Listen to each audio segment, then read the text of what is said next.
pathologies affectant l'appareil urinaire au centre des consultations gratuites qui se déroule depuis ce matin à la polyclinique El Rafa et à l'hôpital d'instruction des armées. L'initiative de la CNAMGS vient soulager les pensionnaires de la caisse en matière de soins. Et puis des camions destinés à la collecte des ordures ménagères réceptionnés ce matin à la base de Clean Africa. L'important équipement de l'État à cette société d'assainissement est la seconde dotation en camions en moins d'un mois.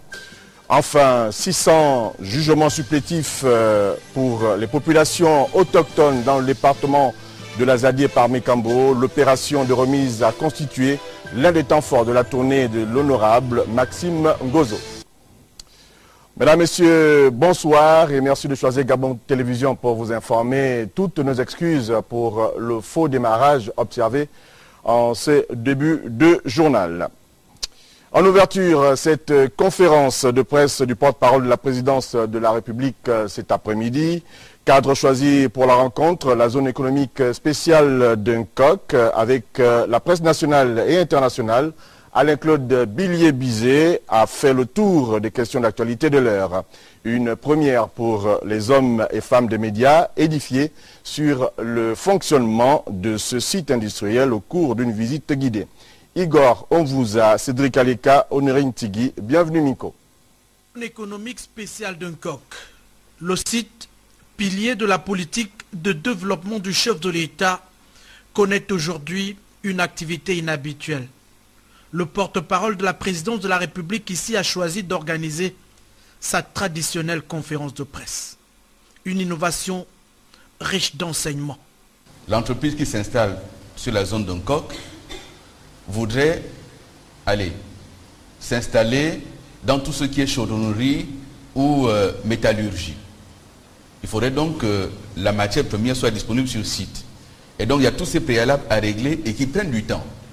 C'est pour cela que ceux qui ont déjà sur place la matière première s'installent déjà. Ceux qui ont déjà des personnels s'installent. Et les choses se feront au fur et à mesure. Donc nous sommes passés de 2009 où cette zone était totalement une forêt, une brousse, où il ne se passait rien, à 2010 où le contrat a été signé et les travaux engagés, d'abord pour les VRD, pour tout ce qui a été terrassement, etc., etc., à une situation aujourd'hui où on a des usines en production. Entre les questions d'actualité brûlantes de l'heure et celles portant sur l'impact de cet investissement, le porte-parole égal à lui-même a su trouver les mots justes et apporter son éclairage sur les zones d'ombre de l'action du président de la République.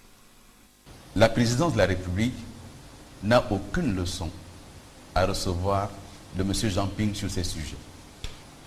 Et donc nous attendons toujours de voir quel est le projet de ce monsieur.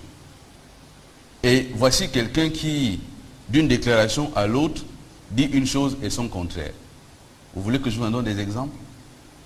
Parce que la parole publique, elle doit avoir du poids.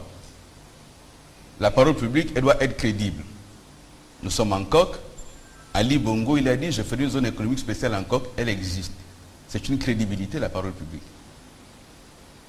Lorsque vous avez quelqu'un qui, il y a 2 ans, reçu en audience au palais présidentiel, sortant du bureau du président, accordait des interviews pour dire « Je suis venu remercier le président parce qu'il m'a soutenu, parce que la diplomatie gabonaise a été mise à ma disposition, parce qu'elle a mis à ma disposition des moyens pour circuler en Afrique, et qu'aujourd'hui vous dit « Je n'ai pas été soutenu ».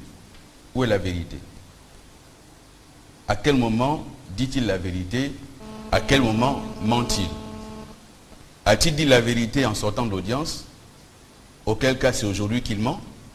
A-t-il menti en sortant de l'audience? C'est aujourd'hui qu'il dit la vérité. Elle est où la vérité?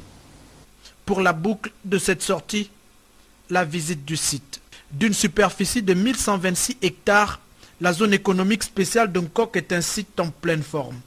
Une zone en pleine activité. Donc la cuve surélevée, elle est placée à un point de gravité haut, parce qu'en fait c'est la gravité qui permet de porter l'eau dans les tuyaux pour les distribuer. Donc on a 8 puits de forage. La capacité de la nappe phréatique a été estimée à 10 millions de litres au jour. Ce n'est pas encore le plein régime mais l'activité industrielle ici se dévoile progressivement comme un projet phare en Afrique au sud du Sahara.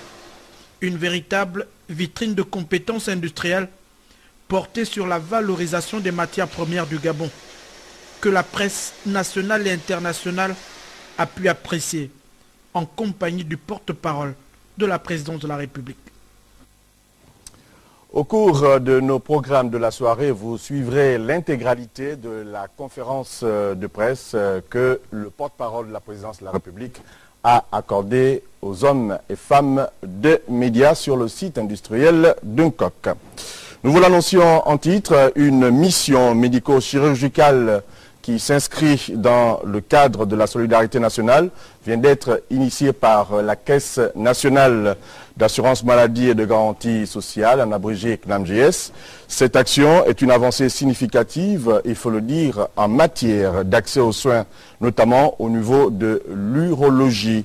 C'est la spécialité qui s'occupe donc des pathologies qui affectent l'appareil urinaire. Les consultations se déroulent, il faut le dire là aussi, à la polyclinique El Rafa et à l'hôpital des instructions des armées à Libreville. Le reportage d'Eric Nzengi Badinga et Victor Mundunga. La solidarité a un sens. Ce slogan de la CNAMGS sonne juste à l'hôpital d'instruction des armées Omar Bongo Ondimba, où les populations accèdent à des soins de qualité qui répondent à leurs besoins, alliant une expertise médicale de pointe. C'est le cas au niveau de l'urologie, un domaine médico-chirurgical qui s'intéresse à l'appareil urinaire et aux maladies qui s'y rapportent.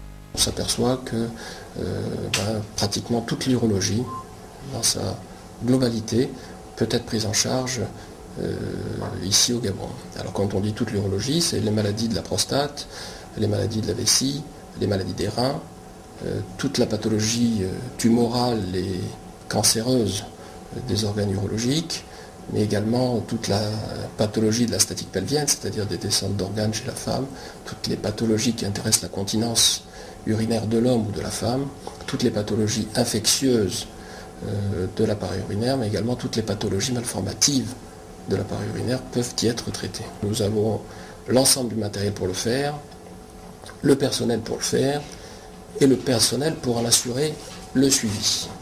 Les patients sont satisfaits de la prestation des soins. Je souffrais de la prostate. Ce matin, je suis venu. Il m'a reçu déjà. Il m'a fait savoir que ça allait bien. Je suis venue ici ce matin, c'est pour la consultation de ma fille. Je reviens de Port-Gentil. C'est une opération qu'il doit faire à l'enfant. Elle a été opérée au Maroc. Ça fait déjà 3 mois de cela, pour les calculs rénaux. Et en ce moment, on vient juste pour un contrôle. Que je suis satisfait parce que il n'a rien détecté. Et au contraire, il m'a prodigué des conseils de maintenir ma vie telle que je la mène. Donc ça me rassure. La réduction des évacuations sanitaires à l'étranger est une problématique majeure à laquelle fait face le système sanitaire gabonais. Cette mission médico-chirurgicale est une approche novatrice, une alternative aux évacuations. Comme vous le savez, la CNAMGS a comme slogan « La solidarité a un sens ». Nous avons donc depuis hier enregistré des cas qui n'ont pas la possibilité de payer le ticket modérateur à hauteur de 20% pour l'intervention chirurgicale. Et vu que nous ne pouvons pas laisser passer cette opportunité de la présence de cet expert urologue, le docteur Benizri, le directeur général de la CNAMGS a donc autorisé que ces patients qui sont en difficulté financière soient pris en charge et opérés. Les consultations se poursuivent à l'hôpital des instructions des armées et à la polyclinique El Rafa. Signalons qu'au cours de ces consultations médicales, plusieurs pathologies affectant donc l'appareil urinaire qui nécessitent des interventions chirurgicales ont été décelées. L'équipe médicale s'est d'ailleurs vite activée au bloc opératoire, comme nous le racontent ici Eric Nzengi Badinga et Victor Mundunga.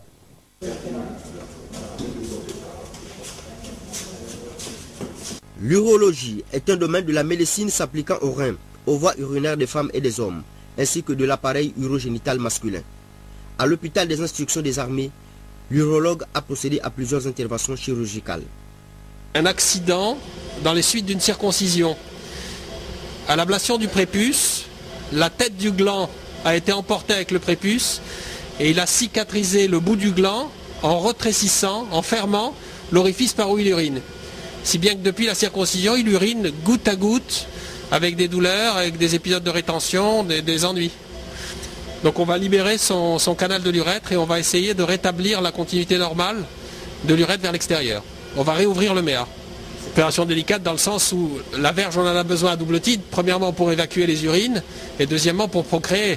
Et si cet orifice est fermé, toute sa vie on est ennuyé par des mictions difficiles et pour ce qui est de la progéniture, la balistique ne se fait pas dans le bon sens. Donc à double sens, c'est préjudiciable. Après l'intervention, le médecin donne son sentiment.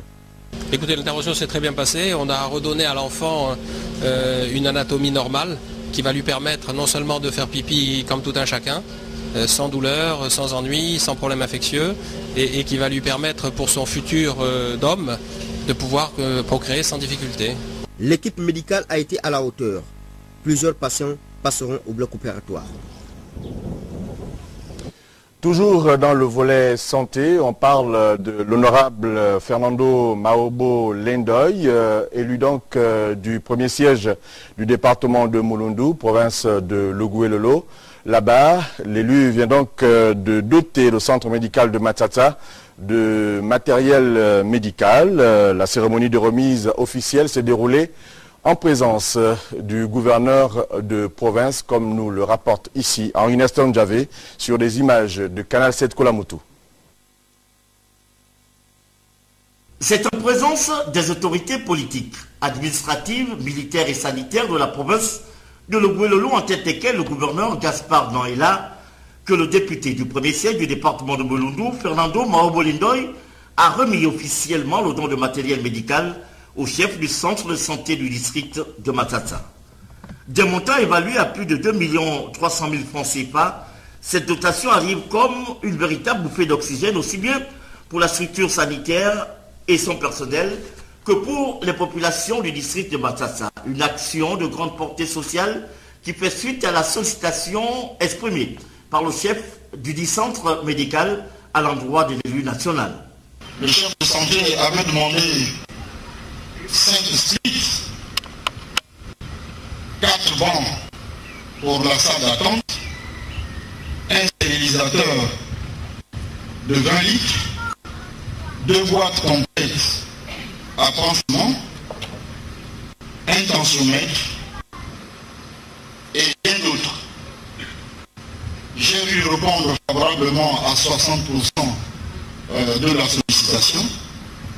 Tout ceci pour répondre au pacte de solidarité souhaité par le chef de l'État, son Excellence Ali Bongo Ondimba, qui exige à chacun d'entre nous et fixe de chaque localité un peu plus de patriotisme. Il faut dire que la réussite d'une telle dotation passe également par la qualité des relations que l'élu du premier siège du département de Mulundu entretient avec les populations pour leur bonne santé. En des mots, vivre en bonne intelligence avec les mandants permet d'envisager des lendemains meilleurs, l'objectif étant d'apporter une pierre à l'édifice pour lutter contre la précarité, d'où s'est invite l'élu. Je voudrais que ce matériel fasse un bon usage pour le bien-être des patients de Matata et aussi des patients qui sont passagers sur l'axe de Matata. Je ne peux pas partir d'ici sans remercier le président de la République, chef de l'État Ali Bongo Ondimba. C'est grâce à lui que nous sommes là, c'est grâce à lui que nous faisons tout ça, c'est grâce à lui aussi que le district de Matata n'est plus inondé de poussière dans les maisons et que nous avons une route moderne. Face à cet élan de générosité, le chef du centre a loué les efforts que ne cesse de déployer l'élu à travers une politique participative dont les fondements trouvent ses racines dans le patriotisme. L'acte que vous venez de poser en témoin. Les patients du centre de Matata ou de passage gardés en observation seront désormais traités dans des conditions décentes. Nous espérons que ce don ne sera pas le dernier, car la population du district de Matata reconnaît votre promptitude à réagir aux sollicitations. Ceci en est la preuve. Il faut préciser que cette geste de générosité qui vise à soulager la souffrance des populations et encourager le travail des hommes et des femmes en blouse blanche, une action in fine fortement appréciée dans l'ensemble du département de Mulungu. On boucle ce volet santé avec la Sierra Leone qui est au bord d'une mise en quarantaine du fait donc de l'épidémie Ebola. Plusieurs compagnies aériennes refusent désormais de desservir cette partie de l'Afrique de l'Ouest avec pour conséquence l'incapacité pour les spécialistes d'Ebola de rejoindre le théâtre de l'épidémie afin donc d'y apporter leur expertise. Le compte rendu dans ce reportage de nos confrères d'AITV. C'est l'un des pays les plus touchés par l'épidémie en Afrique de l'Ouest. Officiellement, 374 personnes ont déjà succombé à la maladie en Sierra Leone. Pour limiter les dégâts, une vaste campagne de sensibilisation se poursuit auprès des populations. Mais les autorités s'inquiètent de la mise en quarantaine du pays. Seules 3 compagnies aériennes internationales desservent encore le pays. L'annulation des vols commerciaux a créé un énorme revers pour nous dans la lutte contre le virus Ebola. La plupart de nos approvisionnements arrivent par des vols commerciaux, tout comme les médecins expérimentés que nous envoie l'OMS et d'autres organisations. Une inquiétude partagée par le coordinateur de l'ONU contre le virus Ebola. Le docteur David Nabarro vient d'achever une visite en Sierra Leone, où il s'est rendu en compagnie d'un émissaire de l'Organisation mondiale de la santé. La décision de certaines compagnies aériennes de ne pas desservir Freetown, Monrovia et Conakry a un impact énorme sur l'acheminement sur place des spécialistes et des équipements. D'une part, oui, nous le comprenons. Mais d'autre part, elle rend notre travail beaucoup plus difficile. Travailler sur un avion venant de ces pays, séjourner dans leur hôtel et y prendre ses repas, puis reprendre l'avion, ce ne sont pas des choses qui vous exposent au risque d'être infecté par le virus Ebola. La plupart des aéroports des pays touchés ont été désertés par les grandes compagnies aériennes depuis qu'un homme infecté par le virus s'est effondré à l'aéroport de Lagos, au Nigeria. L'homme est décédé, de même que les travailleurs de santé qui l'ont traité. Au Gabon, le phénomène d'insalubrité, voilà, j'y arrive, peut-être bientôt vaincu à Libreville. L'État gabonais vient donc de mettre à la disposition de la société Clean Africa plusieurs camions destinés à la collecte des ordures ménagères. Ils ont été réceptionnés ce matin à la base de Clean Africa, située à Ovendo. Le reportage de Patrick Simangoy et Victor Mundunga. Libreville, la capitale gabonaise, avec ses 800 000 habitants, a besoin d'un souffle nouveau en matière d'assainissement. C'est toute la volonté des autorités municipales soutenues par le gouvernement gabonais. Confié à Clean Africa par l'État après la prise de départ dans le capital de l'ex-Sovog à hauteur de 70%, la gestion des déchets se fera désormais grâce à ces 12 camions dits Ampli-Rolls et Bombs réceptionnés par les responsables de Clean Africa et le directeur général de l'environnement à l'hôtel de ville de Libreville, Bonaventure Nzigou Mafumbi. Cet important investissement vient ainsi renforcer les capacités opérationnelles de Clean Africa. L'arrivée de ce nouveau matériel tombe à point nommé et au fur et à mesure que nous allons le sortir, nous allons effectivement sortir du plan d'urgence mené il y a déjà plus d'1 an. Donc ce nouveau matériel vient en appui à celui existant déjà et nous permettra de redéfinir le système de collecte de la ville de Libreville. D'abord, dans un premier temps, nous allons commencer par les zones désenclavées, donc le centre-ville, certains quartiers qui connaissent des voiries assez carrossables. Et au fur et à mesure, nous allons nous développer vers l'arrière-ville.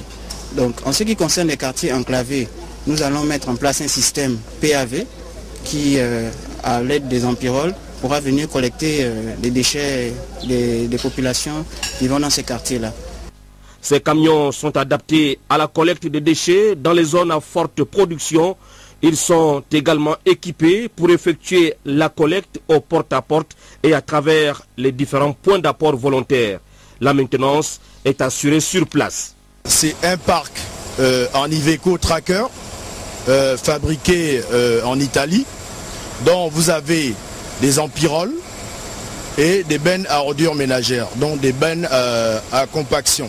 Un amphirole sert à lever des bennes de 10, 15, 20 et 25 mètres cubes.